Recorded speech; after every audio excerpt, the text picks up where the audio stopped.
Hello, everyone, and welcome back to another edition of the Scelzi Says. I'm Joe Costello, once again joined by four-time Nitro champion Gary Scelzi. Gary, welcome back. Joe, long time. How are you? I am great. We're back. It has been a while, but we are still here.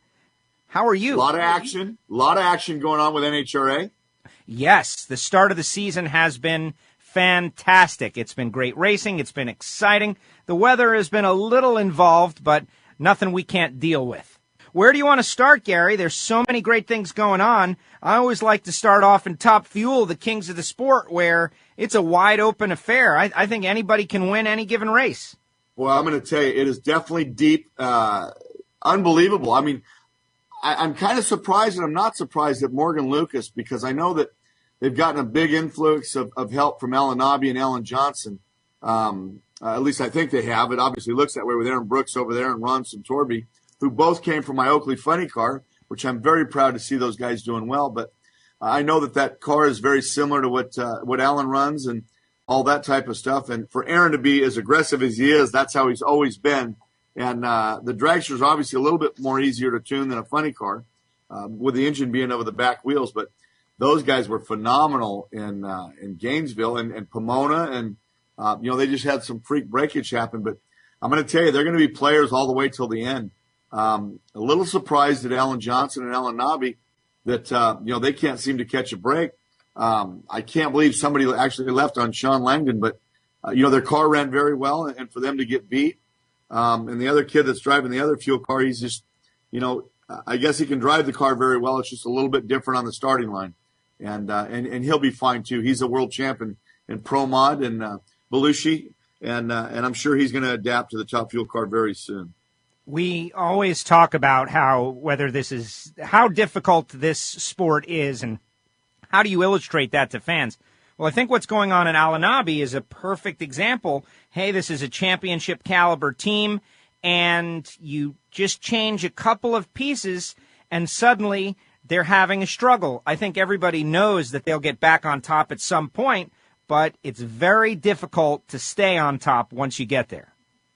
Well, it is, and they've got two cars, but they've got a rookie driver whose input, and if he makes mistakes, are not going to help the team overall.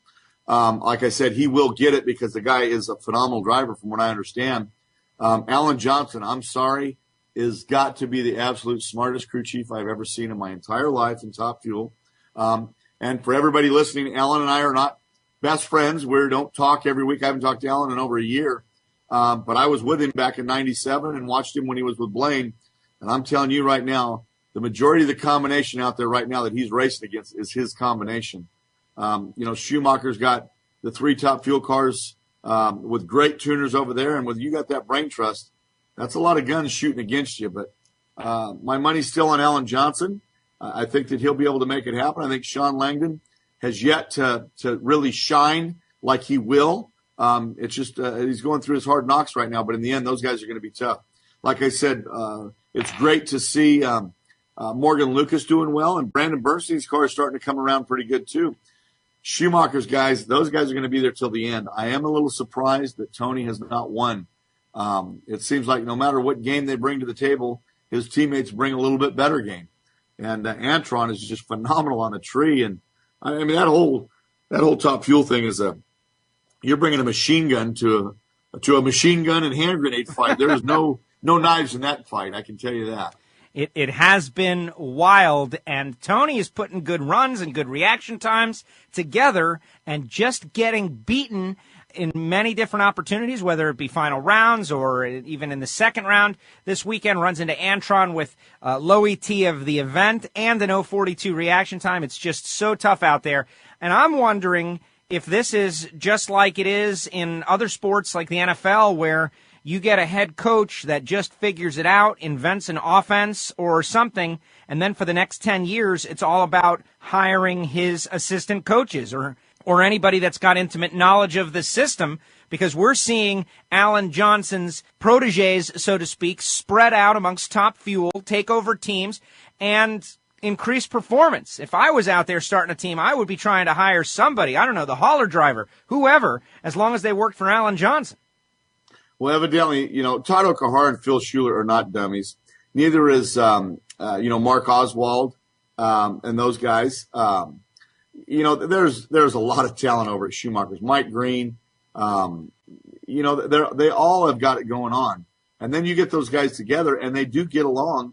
They're sharing information. I know on race day they're all racing their own game, but there is a lot of talent over there. It's Schumacher's Top Fuel thing is definitely not in any danger of not being in the mix thing. Now, his funny cars are a different story. They seem to be lacking over there, and I don't know what's going on, but our man Caps is sure having a tough time over there, and that's hard to see. I'm thinking about that as I watch the Force cars totally dominate 2012 so far, with John and Robert Haidt winning the first 4 races. And as far as I understand it, there's only been one non-Ford Mustang in the final, and that was Johnny Gray at the Gator Nationals. So it's really been an all-Ford affair, all John Force Racing affair. And now, speaking of Caps, I feel really badly for Ron because he's a friend of yours, Gary, but he's a good guy. He's a good personality. He's a big star in this sport, a sport that we don't have tons of, like big stars. Ron's a big star. He's got crossover appeal. He's got the Napa deal. One thing he doesn't have is stability. It seems like the crew chief for Ron Capps has been a revolving door for a while. We heard that Tim and Kim Richards have now left the team, and there's some good reporting on CompetitionPlus.com of that. But what's it going to take to get Ron some stability here, Gary? I got to tell you, Ron is a senior player over there. He has been since I left. I was there for 6 years. Now Ron's been there for, got to be 6 years or 7. Ron hasn't won the championship yet, which, like I said before, Ron is a champion. He just hasn't gotten the ring. I'll be honest with you, it was tough watching Hagan win the championship when I wanted to really see Ron do it because, Ron deserves it. That doesn't always mean you're going to get it. But I would really like to see Ron Tobler and Ron Capps hook up and stay hooked up. Nothing against Jack Beckman. That's going to hurt Jack, and Jack's a friend of mine too. It's a tough call, but man, I would really like to see Ron and that Napa deal win a championship because I think he's deserving of it without question. Like you said, he is a big star. He's a big player in the sport. We need him to do well. And again, this is no knock on Jack Beckman or Hagan or whatever, but Hagan's been out there a couple of years. The name out there is really Capps. And then I would say Beckman. I know I'm going to probably get some hate mail over that deal, but I just would really like to see Ron get a shot and go right down to the end like he did, like he lost the championship to myself for 3 points or whatever it was, stupid. I'm glad I won it and he didn't, but, I just really want to see him get it because I think he deserves it, and I'd like to see him have that, on his shelf, a world championship trophy. It's a sad thing because Ron, we mentioned star power, but he has a built-in fan base. People have been following him for years, from dating back to his days running for the Snake. And there's a lot of good analogies with Ron to NASCAR drivers Dale Earnhardt, who didn't win the Daytona 500, and the career won't be complete if he doesn't get that championship. He's a great driver with a great team, and just the little things have prevented him from winning it. He was with Ed the Ace, and then John Medlin came over for a brief amount of time, and now Tim Richards. Who knows, by the time we get this up and airing, if the decision will have been officially made. You mentioned Ron Tobler, who's doing things for Jack Beckman right now. I don't know how possible it is to tune 2 cars at the same time, if it's a matter of making them exactly identical, but we got to get Ron Capps in contention for the good of the sport, obviously. One of the big premier sponsors. It's just sad to see him toil like this. And Ron has nothing to do with this. He's driving the car the best he can. And I'm going to tell you something. I've known Ron for years. Ron actually was helping me trying to get the Roger Prim deal when he left and went to Prudhomme. I've known Ron forever. It has absolutely have nothing to do with Ron. You're not going to find an easier guy to get along with and work with. So I'm going to tell you, I know there's some people that said, oh, maybe it's Ron. Well, let me tell you something. It is not Ron. And if you ask any of the crew chiefs that worked with him and his guys that work on the team, they love Ron. Ron is a very easy, soft-spoken guy. And I'm going to tell you, first round, final round, whatever, he's going to give you everything he's got. He's going to have an 080 light, thin. He's deadly. And Napa has been such a supporter of NHRA with their television commercials, making Ron Capps a star.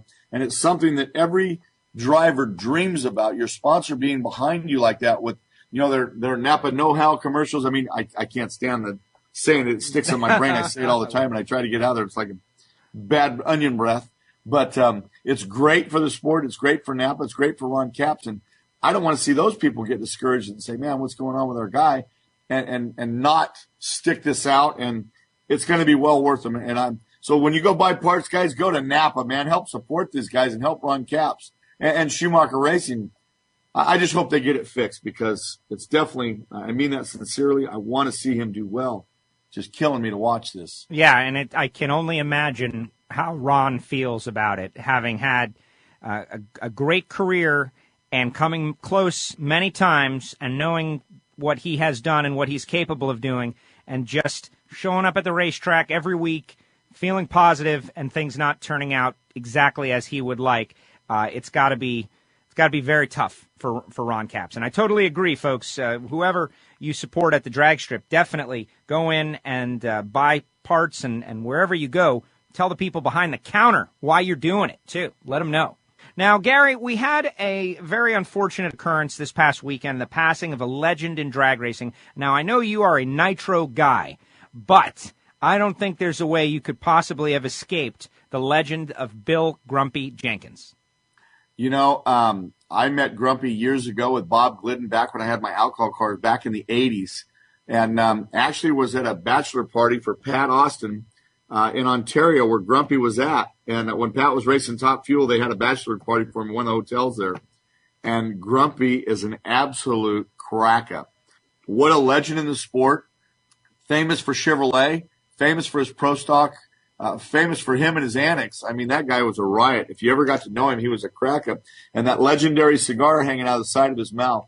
He gave this sport character.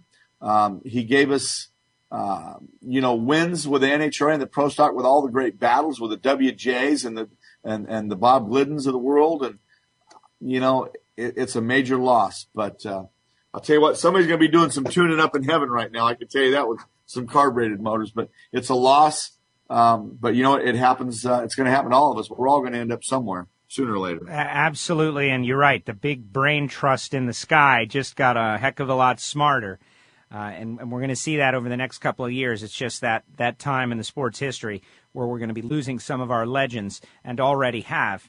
But really sad about Grumpy. Now, Gary, before we let you go, this next race, a controversial one in many ways, the 4-wide Nationals. It's as much as it's going to be cool to watch Nitro cars wherever you go, whenever it happens, there is a controversy surrounding 4-wide because some fans just don't like it and other fans really like it. And it kind of forces people, especially the drivers, to choose sides. You got Bruton Smith, who you and I have both said many times on this show, we love what he does for drag racing, his investments in the sport, and just the fact that he really treats the sport with a lot of respect when it comes to his checkbook and investing in it. This is his brainchild. We're now several seasons into it. It's early in the season, but still some of the drivers just can't wrap their arms around it. Where do you stand on this? I can't stand it. I mean, I'm not going to sugarcoat it. 4 Nitro dragsters or funny cars or Pro Stock, all that is awesome, but it needs to be a specialty event for a large amount of cash, and that's it. Not on the point schedule. It needs to be a show like it is intended to be. I know Bruton has all the power in the world because he's got the best racetracks out there and a brilliant man, but I think it's kind of become a power play that Bruton's saying, hey, you're going to do it or I'll take all my toys and go home, which Bruton, if it's anybody else but you, I'd say no, but it is you, and so you win. You've got the premier facilities. But I personally can't stand it. It's got to be difficult as a driver. I've never done it. But I know having 4 guys staging is confusing, and I just, I'm not even going to get into the safety issues. I think it's BS. I think it needs to be a deal like the Winston or like Traxxas is doing now at Indy. Make it a $250,000 win for Top Fuel, funny car, and $100,000 for Pro Stock, and let's go make this some fun. We do it on a Saturday and a Sunday, and go home. But let's leave the racing to the traditional way. The 1,000-foot thing is one thing, but 4 at a time is another. I can't buy into it. And I totally understand that perspective. It's definitely drawing opinions out of everybody. And as we get ready to head back, what I'm telling the fans is Go check it out for yourself, see it, experience it, and give us your thoughts, because it is still something that very few people have seen in person. If you add up everybody that's actually gotten out there, it's not that many compared to the overall drag racing fandom, and it's something you got to experience, but it definitely evokes a lot of different opinions. Gary, great job as usual. Give us a quick update. What's going on with Gary Scelzi Motorsports and the kids and sprint car racing? I know your fans want to know. Well, the micros have been great. Giovanni ran first and second the first 2 weeks. Dominic struggled in the micro with new engines. He's got a 4th and a 6th place finish, which is not very good for him. But he debuted in a 360 wing sprint car last Saturday, qualified 4th out of 16 cars, but in a rough and rutted track bent a tie rod and had to come in and went 4 laps down. But with car attrition and everything, ended up with an 8th place finish. So he's doing extremely well, even better than we thought he may. And this Saturday is another race at King Speedway in Hanford. We're a little bit better prepared, and I know that our driver is ready to go. So we're excited to watch Dominic, and, hopefully he's going to have a little bit better weekend than last weekend. But as long as we roll it in the trailer, that's a good weekend. But I'm looking for big things from him. Gary, great job as usual. It's been great reconnecting with you. And, of course, to the listeners out there, continue to send us the emails, bobby@competitionplus.com, and we'll get to some of them here on the show. Gary, what we have done, let's tell the audience, we're going to slow down the production of the show a little bit, but we're going to check in from time to time because we got to get your perspective as things develop in this 2012 season, Full Throttle Series. And, of course, we want to keep up with what you're doing as well, just because, well, you're Gary Scelzi. So the people out there, now they know exactly how we're going to do this the next couple of months. And, Joe, we haven't forgot about the fans and their gripes with NHRA. We are in the process of working on that, and we will have some answers for them soon. Absolutely, absolutely.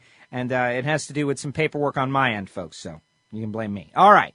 Gary, thank you very much. Great job, as usual. All right. Love you, fans. He's a 4-time Nitro champion. I'm Joe Costello, and this is the Scelzi Says.